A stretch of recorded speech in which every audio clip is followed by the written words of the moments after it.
Nezavisnost sudstva, uključujući i finansijsku nezavisnost, od najvećeg je značaja za održavanje neophodne ravnoteže između grana vlasti u demokratskom društvu.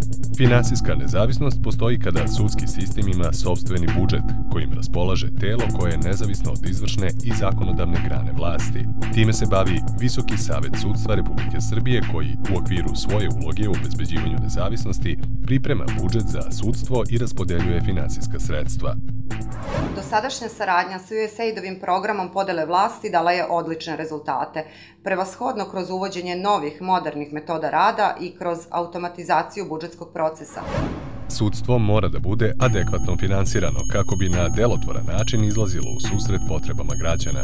Visoki savet sudstva igra ključnu ulogu u obezbeđivanju sredstava koja su potrebna sudstvu kako bi pravda bila dostupna građanima Srbije i kako bi predmeti bili rešavani blagovremeno. Nakon preuzimanja dela nadležnosti od Ministarstva pravde, sektor je započeo sa modernizacijom rada između sudova i sektora, tako što je za sudove obezbeđen softver za automatsku izradu predloga finansijskih planova koje dostavljaju sudovi Visokom savetu sudstva.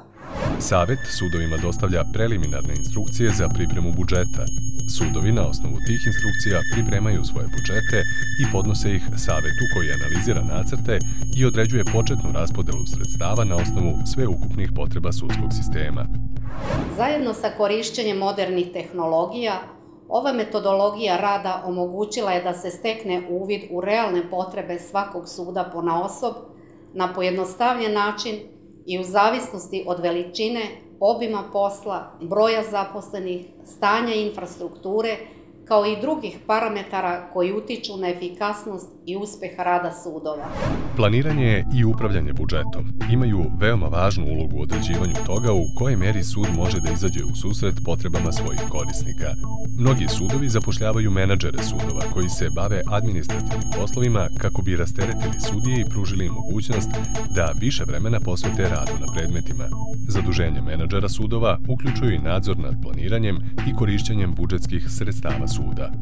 Ovaj softver omogućava u jednoj direktnoj online komunikaciji brži rad i brže dobijanje odgovora od strane Visokog saveta sudstva, brže odobravanje i brže unošenje izmena u našim finansijskim planovima i na taj način i njihovu bržu realizaciju.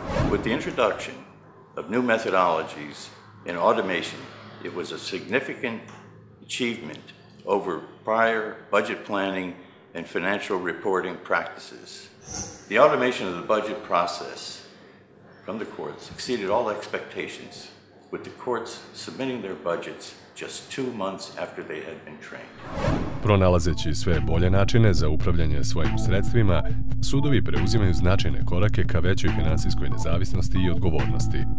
Koristeći metodologiju rada koju im je obezbedio USAID-ov program podele vlasti, sudovi i Visoki savet sudstva kreiraju budžete koji više odgovaraju svrsi i potrebama samih sudova.